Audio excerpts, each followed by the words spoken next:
Bonjour Gary, bonjour Nixon, bonjour à toute l'équipe de Scoop FM, bonjour à tous les auditeurs, bonjour à toutes les auditrices. Scoop.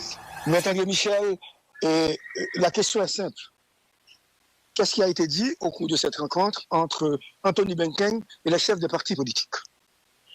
Et il faut que moi dire, c'était une rencontre d'échange fructueux et c'était un moment de grande courtoisie internationale. Et le secrétaire d'État Anthony Blinken, dans l'intervention qu'il fait dans la rencontre-là, il insistait sur 3 points. Il était capable de dire 4 points. Il insistait sur la question de sécurité. Il reconnaît la situation sécuritaire du pays pas bon. Il promet que les États-Unis a continué à accompagner nous en matière de sécurité et aussi en matière humanitaire. D'ailleurs, il a annoncé une enveloppe de support à titre financier pour les questions humanitaires. Il insistait sur les questions de sécurité. Elle ne connaissait pas facile, mais il a continué à supporter nous, accompagner la police, accompagner la mission multinationale de soutien à la police là et un environnement sécuritaire. Deuxième bagaille, il insistait sur lui, c'est la question des élections, la question du CEP. Pour lui-même, écoutez, il faut qu'on avance sur le terrain des élections,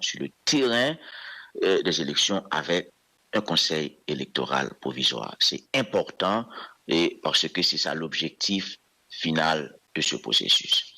Et il dit, processus ça, les États-Unis ont investi en pile là-dedans.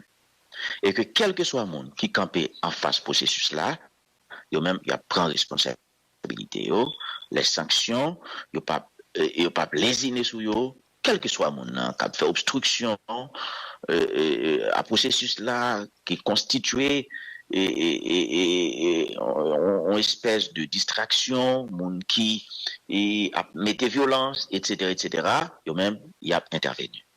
Et dernier point le parler, tout de suite après, c'est les allégations de corruption. Il prend ça très au sérieux. D'ailleurs, il a parlé d'allégations sérieuses de corruption et il dit que il faut qu'il évacue le plus vite possible, capable de dire même bagarre avec CARICOM, pour processus là capable d'avancer parce que le considérer comme une véritable distraction, comme un élément qui a fait processus là retardé, il insister sur lui et que cette affaire doit être évacuée le plus vite possible. Alors, c'est ça pour la déclaration, la position, je dirais même, du secrétaire d'État américain Anthony Blinken. Donc, c'est-à-dire, Maître Michel, Anthony Blinken, il n'a pas demandé pour écarter du CEP les 3 personnalités qui seraient impliquées dans le scandale de corruption. Anthony Blinken, son secrétaire d'État américain, lié. Il n'est pas venu en Haïti pour venir demander écarter 3 conseillers présidentiels. Vous comprenez? Ça, c'est le job CARICOM. Vous comprenez? C'est CARICOM qui a traité le dossier ça. Pas oublier. Nous sommes en matière de relations internationales. Ils sont tous capables d'agir. Anthony Blinken, il exprime préoccupation. Il dit qu'il faut évacuer le plus vite possible. Il faut le traiter le plus vite possible. Nous sommes capables de l'interprétation ouverte. Ou bien doit dire pas demander ceci, pas demander cela, mais il doit demander ceci, demander cela. C'est pas ça qui est important. Le plus important, c'est que pour lui-même, pareil, ça faut l'évacuer, faut le traiter le plus vite possible, et il fait allusion également à CARICOM qui a un travail à faire.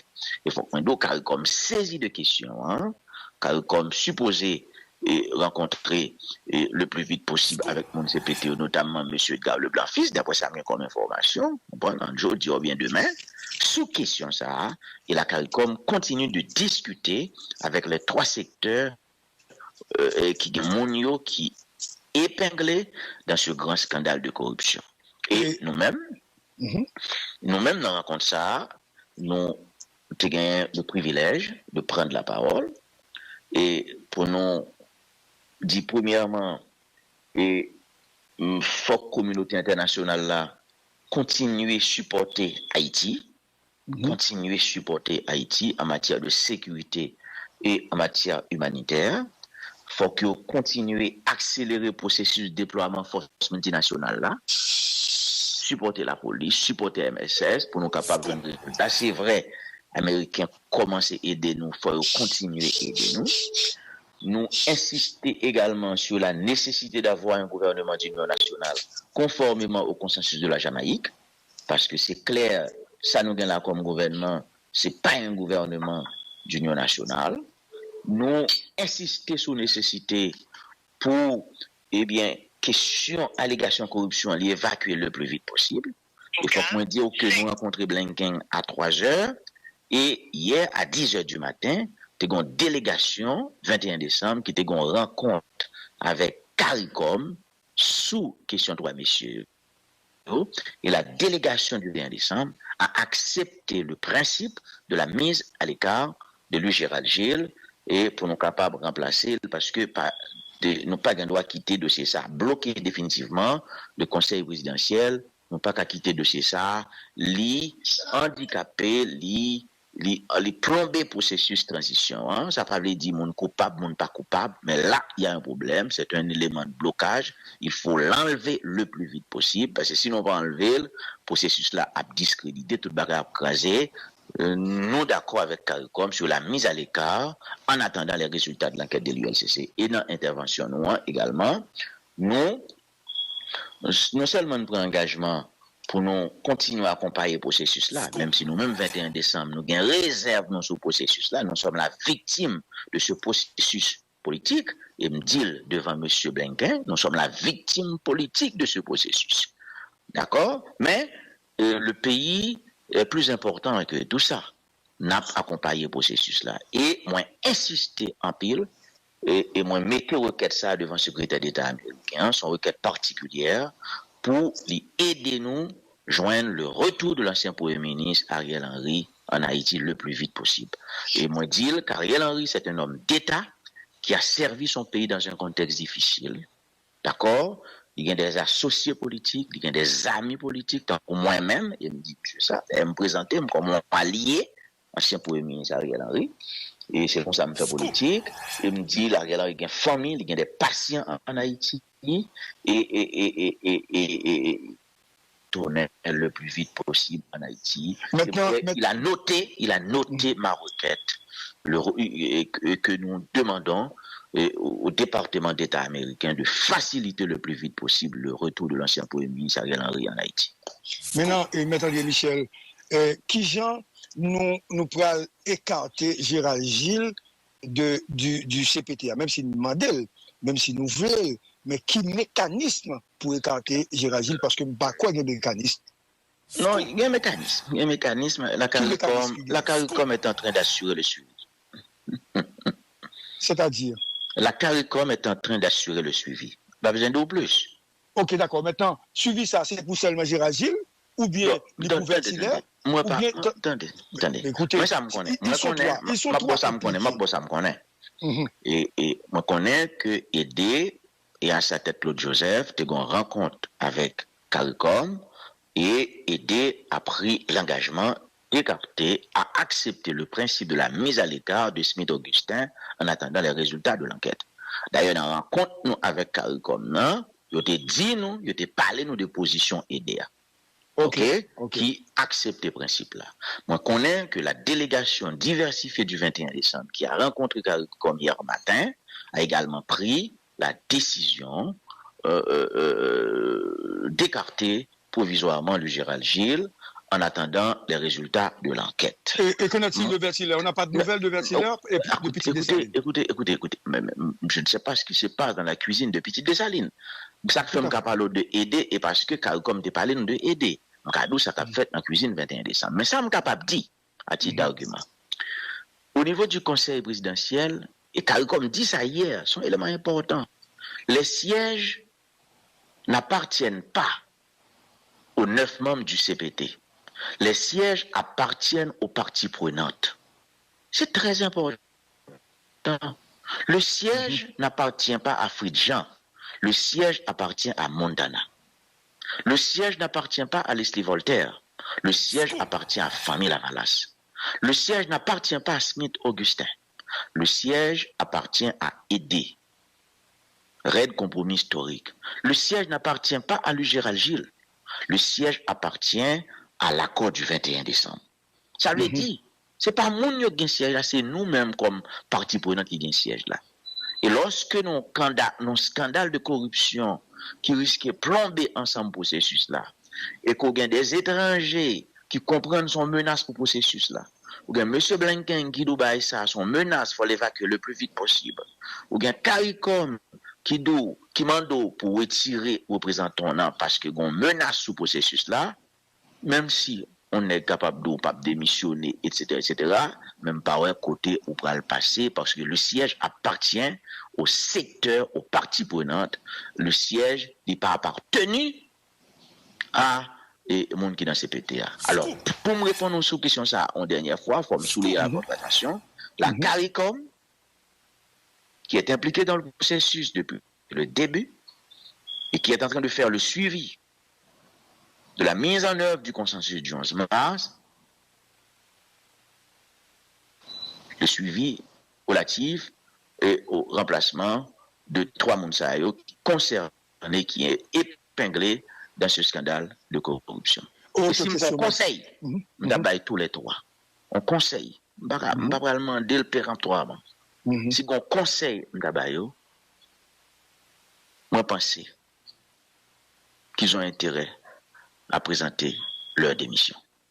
Ok, autre question, M. Michel, parce que je voulais tourner sur ça qui est extrêmement important pour nous comme question. Ou soit soulever dans deuxième thématique que nous avons discuté avec la question du Conseil électoral provisoire et des élections. C'est-à-dire, il semblerait qu'on évoque des menaces claires, des sanctions qu'on prend contre tout le monde qui a intention de tenter de bloquer le processus électoral là. Est-ce que c'est ça qu'on le dit? M. Blinken l'a dit, et c'est en réunion publique, il y avait 9 leaders politiques, il y avait une délégation américaine qui l'accompagne de près après. Il dit que les États-Unis sont très attachés à ce processus. Il y a porté processus là, il y a supporté. Quel soit le monde qui campe en face processus là, qui s'est fait violence, qui s'est fait obstruction, n'a bloqué processus, yo même il y a sévi. C'est lui qui l'a dit. C'est pas ma parole, c'est la parole de M. Blinken.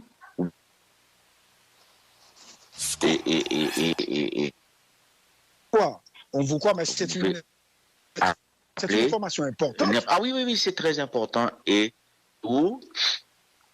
je parle avec un monde qui compte Blinken. Il dit, monsieur, rarement, monsieur fait ça. Qui ont exprimé avec autant de détermination et de fou. Oui, non, qui fait type de. Qui parlait comme ça. Comme diplomate, comme diplomate. C'est comme diplomate. Non, il n'a pas de langue de bois, non. Il a été très. M. Blinken a été très, très direct, très franc. Et comme dernière question, est-ce que vous pensez que visite Blinken et son visite qui est positive pour Haïti? Écoutez, il faut attendre les résultats. Mais ça me capable de dire, fondamentalement, l'objectif de la visite de M. Blinken, c'était de recentrer la transition. Et dans mon intervention devant le secrétaire d'État américain, moi, je dis un bagage qui est important. Là, je dis un bagage qui est important, un bagage qui est important pour moi. Et je pense qu'il est important pour le processus là. Et là, il y a un problème. Qui embrasse trop mal-étreint. Et le Premier ministre Gariconi doit faire très attention. Il embrasse trop de choses. Il y a une réforme judiciaire, réforme de la diplomatie, une réforme administrative. Il n'a pas un mandat constitutionnel. Le Premier ministre Gariconi doit comprendre la nécessité de concentrer ses efforts sur l'essentiel. Et c'est pourquoi la rencontre avec M. Blinken, j'ai insisté sur la nécessité de revenir à l'esprit du consensus de la Jamaïque du 11 mars. Il faut se concentrer sur l'essentiel. L'essentiel, c'est le gouvernement d'union nationale, la sécurité, les questions humanitaires, les élections. Voilà tout. C'est-à-dire que pas d'espace pour y parler de tout le bagage ça. Parfois, on entend M. Kony qui a parlé, etc. Ils ont un bon sujet. S'il y a un conseil que nous avons bailler M. Kony, parce que dans ce processus, ils sont personnages importants, qu'ils reviennent à l'esprit du consensus du 11 mars, qu'ils concentrent ses efforts sur l'essentiel. Voilà. Merci beaucoup, Maître Michel. Merci beaucoup d'avoir répondu à nos questions. Donc, l'actualité continue, donc l'analyse continue également. Merci beaucoup. Merci. D'accord.